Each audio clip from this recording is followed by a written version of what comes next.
नमस्कार मित्रों, स्वागत है आप सभी को हमारे चैनल ज्ञान गंगा में। आज की वीडियो में हम जानेंगे संकटी चतुर्थी व्रत की कथा। संकटी गणेश चतुर्थी व्रत करने से घर परिवार में आ रही विपदा दूर होती है। कई दिनों से रुके मांगलिक कार्य संपन्न होते हैं तथा भगवान श्री गणेश असीम सुखों की प्राप्ति कराते हैं। माँ के किसी भी चतुर्थी के दिन भगवान श्री गणेश की पूजा के दौरान संकटी गणेश चतुर्थी व्रत की कथा पढ़ना अथवा सुनना जरूरी होता है। इससे संबंधित 4 कथाएं प्रचलित हैं जो आज हम आपको इस वीडियो में बताने जा रहे हैं। पहली कथा पौराणिक एवं प्रचलित श्री गणेश कथा के अनुसार एक बार देवता कई विपदाओं से घिरे थे। तब वह मदद मांगने भगवान शिव के पास आए। उस समय शिव के साथ कार्तिकेय तथा गणेश जी भी बैठे थे। देवताओं की बात सुनकर शिव जी ने कार्तिकेय एवं गणेश जी से पूछा कि तुम में से कौन देवताओं के कष्टों का निवारण कर सकता है। तब कार्तिकेय जी और गणेश जी दोनों ने ही स्वयं को इस कार्य के लिए सक्षम बताया। इस पर भगवान शिव ने दोनों की परीक्षा लेते हुए कहा कि तुम दोनों में से जो सबसे पहले पृथ्वी की परिक्रमा करके आएगा वही देवताओं की मदद करने जाएगा। भगवान शिव के मुख से यह वचन सुनते ही कार्तिकेय अपने वाहन मोर पर बैठकर पृथ्वी की परिक्रमा के लिए निकल गए। परंतु गणेश जी सोच में पड़ गए कि वह चूहे के ऊपर चढ़कर सारी पृथ्वी की परिक्रमा करेंगे तो इस कार्य में उन्हें बहुत समय लग जाएगा।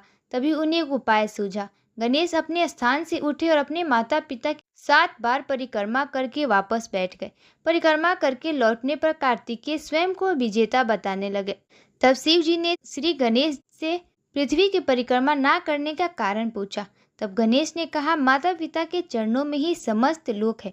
यह सुनकर भगवान शिव ने गणेश जी को देवताओं के संकट दूर करने की आज्ञा दी।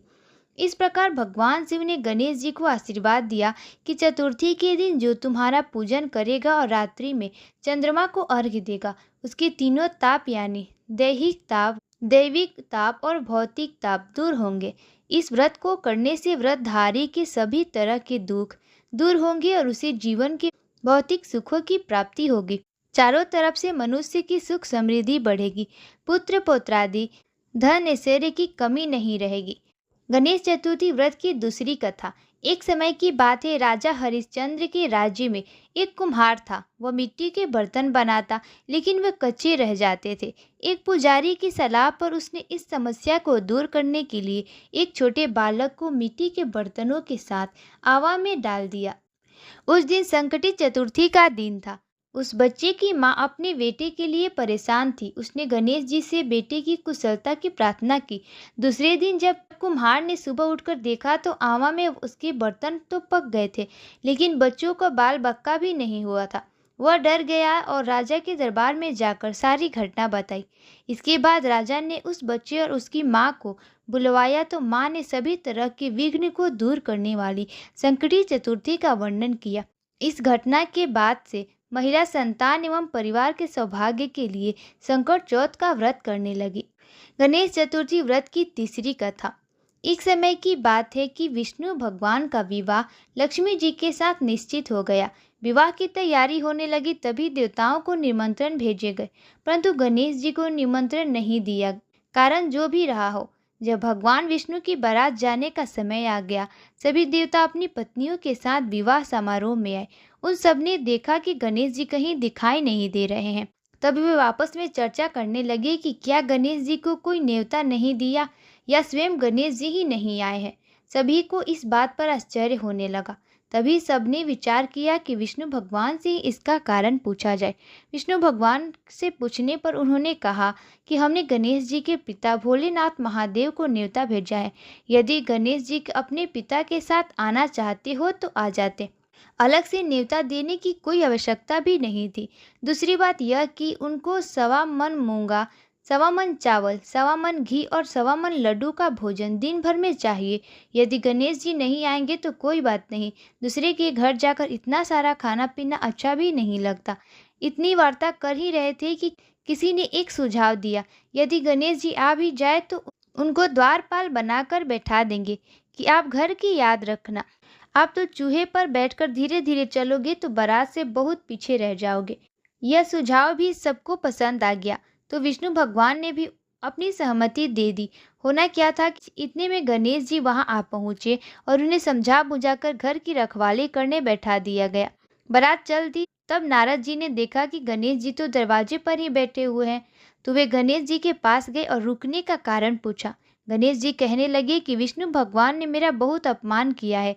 नारद जी ने कहा कि आप अपनी मूषक सेना को आगे भेज दे तो वह रास्ता खोद देगी, जिससे उनके वाहन धरती में धंस जाएंगे। तब आपको सम्मानपूर्वक बुलाना पड़ेगा। तब तो गणेश जी ने अपनी मूषक सेना जल्दी से आगे भेज दी और सेना ने जमीन पोली कर दी। जब बारात वहां से निकली तो रथों के पहिए धरती में धंस गए। लाख कोशिश करे परंतु पहिए नहीं निकले। सभी ने अपने अपने उपाय किए परंतु पहिए तो नहीं निकले, बल्कि जगह जगह से टूट गए। किसी की समझ में नहीं आ रहा था कि अब क्या किया जाए। तब तो नारद जी ने कहा कि आप लोगों ने गणेश जी का अपमान करके अच्छा नहीं किया। यदि उन्हें मनवाकर लाया जाए तो आपका कार्य सिद्ध हो सकता है और यह संकट टल सकता है। शंकर भगवान ने अपने दूत नंदी को भेजा और वे गणेश जी को लेकर आए। गणेश जी का आदर सम्मान के साथ पूजन किया। तब कहीं रथ के पहिए निकले। अब रथ के पहिए निकल तो गए परंतु वे टूट फूट गए, तो उन्हें सुधारे कौन। पास के खेत में खाती काम कर रहा था, उसे बुलाया गया। खाती अपना कार्य करने से पहले श्री गणेशाय नमः कहकर गणेश जी की वंदना मन ही मन करने लगा। देखते ही देखते खाती ने सभी पहियों को ठीक कर दिया। तब खाती कहने लगा कि हे देवताओं, आपने सर्वप्रथम गणेश जी को नहीं मनाया होगा और ना ही उनकी पूजा की होगी, इसीलिए तो आपके साथ यह संकट आया है। हम तो मूर्ख अज्ञानी हैं, फिर भी पहले गणेश जी को पूजते हैं, उनका ध्यान करते हैं। आप लोग तो देवतागण हैं, फिर भी आप गणेश जी को कैसे भूल गए। अब आप लोग भगवान श्री गणेश जी के जयकार बोल कर जाएं, तो आपके सब काम बन जाएंगे और कोई संकट भी नहीं आएगा। ऐसा कहते हुए बारात वहां से चल दी और विष्णु भगवान का लक्ष्मी जी के साथ विवाह संपन्न करा के सभी सकुशल घर लौट आए। हे गणेश जी महाराज, आपने विष्णु को जैसा कारज सारियो, ऐसो कारज सबको सिद्ध कर जो। बोलो गजानन भगवान की जय। गणेश चतुर्थी व्रत की चौथी कथा। श्री गणेश चतुर्थी व्रत की पौराणिक कथा के अनुसार एक बार भगवान शिव तथा माता पार्वती नर्मदा नदी के किनारे बैठे थे। वहां माता पार्वती ने भगवान शिव से समय व्यतीत करने के लिए चौसर खेलने को कहा। शिव चौपड़ खेलने के लिए तैयार हो गए, परंतु इस खेल में हार जीत का फैसला कौन करेगा, यह प्रश्न उनके समक्ष उठा तो भगवान शिव ने कुछ दिन के एकत्रित कर उनका एक पुतला बनाकर उसकी प्राण प्रतिष्ठा कर दी और पुतले से कहा, बेटा हम चौपड़ खेलना चाहते हैं, परंतु हमारी हार जीत का फैसला करने वाला कोई नहीं है, इसीलिए तुम बताना कि हम दोनों में से कौन हारा और कौन जीता। उसके बाद भगवान शिव और माता पार्वती चौपड़ खेल शुरू हो गया।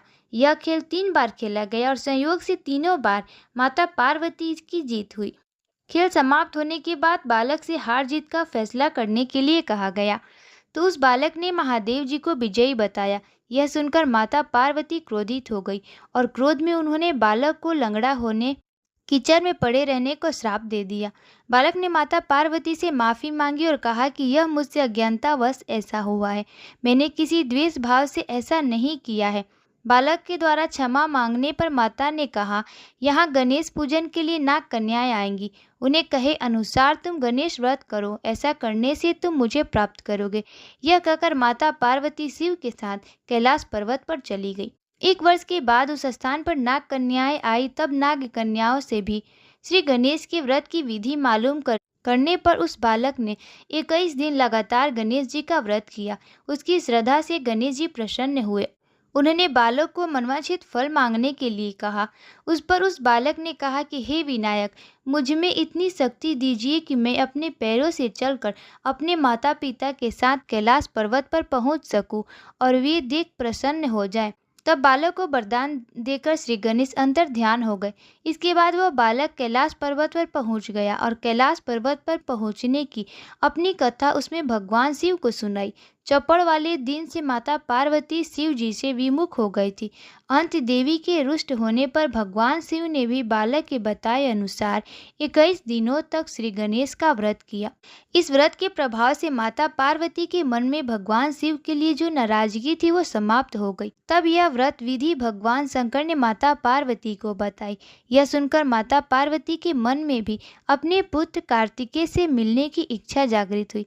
तब माता पार्वती ने भी 21 दिन तक श्री गणेश का व्रत किया तथा दुर्वा फूल और लड्डुओं से गणेश जी का पूजन अर्चना किया। व्रत के 21वें दिन कार्तिकेय स्वयं माता पार्वती से आ मिले। उस दिन से श्री गणेश चतुर्थी का यह व्रत समस्त मनोकामनाओं की पूर्ति करने वाला व्रत माना जाता है। इस व्रत को करने से मनुष्य के सारे कष्ट दूर होकर मनुष्य को समस्त सुख सुविधाएं प्राप्त होती है।